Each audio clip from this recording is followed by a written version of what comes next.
안녕하세요, 백스컴 박시장입니다. 오늘은 그동안 많은 분들께서 요청을 하시고 또 물어보셨던 AMD 라이젠 프로세서 전원관리 설정법을 안내해 드리려고 해요. 방금 뭔가 잘못 들었나 하시는 분들이 계실 거예요. 제대로 들으신 게 맞고요. 저희가 고심 끝에 상호를 변경을 하기로 했습니다. 럭스컴이라는 상호가 꽤 정이 들었고 또 많은 분들께서 좋아해 주셨는데 진짜 고심 끝에 백스컴으로 변경을 하게 되었고요. 변경을 한 이유는 럭스컴이라는 상호를 저희보다 먼저 사용하고 있던 회사가 있었고 그 회사 역시 컴퓨터를 판매하는 곳이에요. 근데 저희도 이름이 같다 보니까 찾아보잖아요. 근데 사이트를 찾아봤을 때 아무래도 중고를 많이 취급을 하는 곳이더라고요. 그래서 저희 유튜브를 찾아오시는 분들이나 이제 저희를 찾아오시는 분들께서 네이버나 이런 사이트에 검색을 했을 때 그곳과 용산에 있는 저희를 이제 구분을 못 하시고 혼동을 많이 하셨거든요. 중고 부품이나 PC를 뭐 중고라고 얘기하고 판매하는 건 전혀 문제가 안 되는데 저희들은 이제 중고를 취급하지 않고 있다 보니까 막 카톡으로 엄청 물어보시거든요. 중고 PC로 얼마냐, 뭐 아니면은 뭐 거기서 사면 중고가 온다는데 사실이냐, 이런 것들을 이제 하나하나 답변을 처음에 드렸었는데 갈수록 양이 늘어나다 보니까 아, 이대로 가다가는 나중에는 정말 뒤죽박죽이 돼서 좀 힘들겠구나라는 생각을 했고요. 차라리 저희한테 물어보시면 저희랑 거기랑 다른 곳이라고 말씀을 드리는데 그냥 딱 보고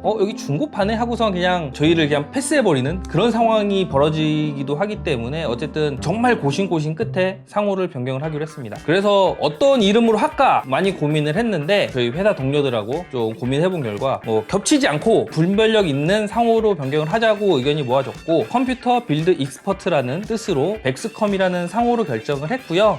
저희들이 생각하는 저희의 컬러라고 생각을 했거든요. 이름만 변경이 된 것 뿐이고 앞으로도 똑같이 98.5% 한 6% 된 것 같아요. 98.6% 고추분들을 위한 컨텐츠를 업로드할 예정이니까 앞으로도 저희 백스컴 많이 응원해 주시길 바랍니다. 자, 이제 서론이 너무 길었는데 본 내용을 이제 말씀드릴게요. AMD 라이젠 CPU 사용하는 분들이 예전 저희 원컴 방송 영상을 보시고 도대체 그거 세팅 어떻게 하는 거냐 많이 문의를 주셨었는데 저희가 이제 바로 이제 올려드리지 못했던 이유가 이 설정하는 방법이 저희가 혼자서 막 이렇게 찾아내다가 막 해보고 해서 알아낸 것보다는 정말 결정적이었던 거는 유튜브에서 레인보우 시즈 게이밍 그 AMD 시스템으로 스트리밍을 하시는 김초보님께서 방법을 안내를 해주셨었어요. 그래서 이거를 저희가 혼자 알아낸 건 저희가 마음대로 판단하면 되지만 우리가 알아낸 것처럼 이렇게 올리는 것도 좀 문제가 되고 해서 어떻게 할까 고민을 하고 있었는데 얼마 전에 이제 하드웨어 커뮤니티에 김초보님께서 그 방법을 포스팅을 하셨거든요. 이제 그 내용을 보고 이렇게 영상으로 좀 이렇게 보여드리게 됐습니다. 이 자리를 빌어서 이제 도움 주신 김초보님께 감사의 말씀드립니다. 이번 영상 그 상세 설명에 보시면 그 김초보님께서 커뮤니티에 올린 그 링크도 보내드릴 테니까 궁금하신 분들은 링크 따라가셔서 설정법 참고하시면 될 것 같고요. 이제부터 좀 설정법을 좀 보여드리도록 할게요. 일단 바이오스 상태에서 먼저 좀 세팅을 몇 가지 바꿔줘야 되는데요. 화면을 한번 보시면 기가바이트 바이오스 화면이고요. 다른 제조사들도 화면 있을 텐데 일단 기가바이트 기준이고요. AMD 쿨앤 콰이어트 기능은 꺼주시고 글로벌 시스테이트 역시 꺼주세요. 메모리 같은 경우는 기본 오버 정도는 해주시는 게 확실히 좋고요. 그리고 제일 중요한 부분은 이 부분인데 화면 보시면 하이 프리시전 이벤트 타이머라고 되어 있는 이거를 한글로 바꿔버리면 고정밀 타이머라고 나오거든요. 이 기능을 꼭 꺼주세요. 솔직히 저도 이게 정확히 무슨 기능을 하는지 모르겠지만 이 기능을 껐을 때와 아닐 때의 체감이 가장 큽니다. 몇몇 보드에서는 저 고정밀 타이머를 끄는 옵션이 없는데 그때는 윈도우에서 끄실 수가 있어요. 지금 화면에 보이는 이 명령어 또한 영상 설명에 첨부를 해놓을 테니까요. 굳이 저거 영상 보고 막 화면 멈췄다 뗐다 하면서 따라치지 마시고요. 상세 설명에서 드래그해서 붙여넣기 하시면 됩니다. 그리고 윈도우 제어판에 들어가셔서 전원 옵션에 들어간 다음에 고성능 전원 옵션으로 맞춰주시고요. 최근에 업데이트된 윈도우 10 레드스톤 4에서는 전원 기능 옵션이 좀 더 높은 옵션이 하나 생겼는데 저희가 그건 아직 테스트해보질 않아서 그 부분에 대한 데이터가 아직 없네요. 그리고 고급 전원 관리 옵션에 가셔서 USB 전원 모드도 해제를 해주시면 됩니다. 굉장히 간단하죠?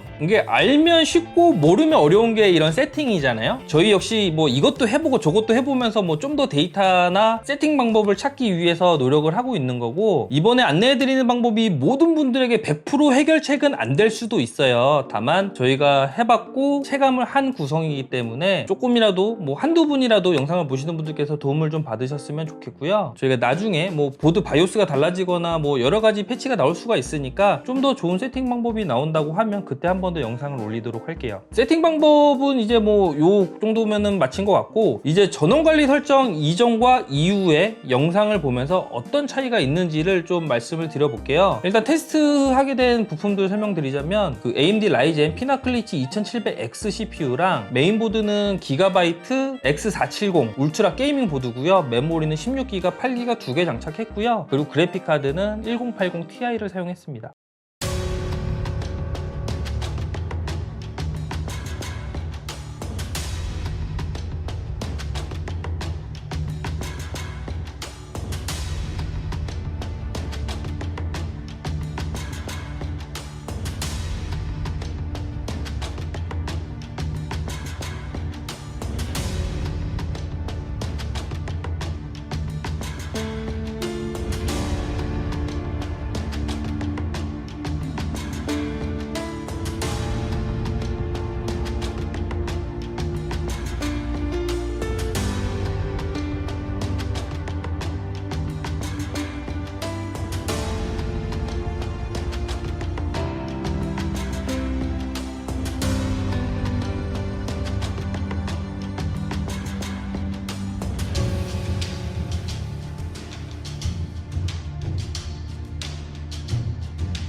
우선 처음 영상에서 보시면 방송을 안 하고 게임만 했을 때 화면인데 최대 프레임이 소폭 상승을 했고요. 그리고 더 의미가 있는 거는 최저 프레임 방어가 훨씬 더 잘 됐다는 점이에요. 확실히 했을 때랑 안 했을 때랑 프레임도 오르고 최저 프레임이 좀 더 올라가기 때문에 144 같은 이제 게이밍 모니터를 쓰시는 분들한테는 확실히 도움이 많이 될 것 같네요. 배틀그라운드 경우에는 패치했을 때랑 들어갔을 때마다 서버 상태에 따라서 좀 프레임이 들쑥날쑥한 점이 있어요. 그래서 영상에서 보신 프레임만 놓고 보았을 때 와 차이가 난다 이렇게 보시면 좀 오류가 있고, 저희가 테스트를 막 게임을 수십 판 수백 판 해봤거든요. 그때 느낀 점은 최대 프레임 소폭 상승 그리고 최저 프레임도 소폭 상승해서 전체적인 체감이 올라갔다 이렇게 보시면 됩니다.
그리고 이번 영상은 원컴 방송 스트리밍을 했을 때 그때의 차이점을 보여주는 영상인데요. 역시 그 게임을 안 했을 때랑 마찬가지로 최대 프레임, 최저 프레임이 소폭 상승을 하고요. 여기서 가장 큰 점은 스트리밍을 진행하고 있는 게이머가 게임을 진행할 때 전원 관리 설정 안 했을 때는 프레임은 높게 나오고 60프레임 이상 높게 나오고 있는데 약간 끊김을 툭툭 느낄 수가 있었는데, 이 전원 관리 설정을 하고 나서부터는 그 부분이 확실히 개선이 됐습니다. 이번에 올라간 영상으로 뭐 아시는 분들은 이미 뭐 세팅하고 계셨을 거고, 모르시는 분들은 조금이라도 도움을 받으셨으면 좋겠고요. 스트레스 받지 마시고 좀 즐겁게 게임을 즐기실 수 있었으면 좋겠네요. 오늘 영상 여기까지고요. 앞으로 더욱더 알차고 재미있거나 도움이 되거나 아니면은 정말 갖고 싶은 그런 PC 빌드를 갖고 인사드리도록 할게요. 앞으로 저희 백스컴 많이 사랑해 주시고요. 좋아요, 구독하기 꼭 좀 부탁드리겠습니다. 앞으로 더욱더 열심히 하도록 하겠습니다. 98.5% 고추들의 방송 백스컴 박지장이었습니다. 감사합니다.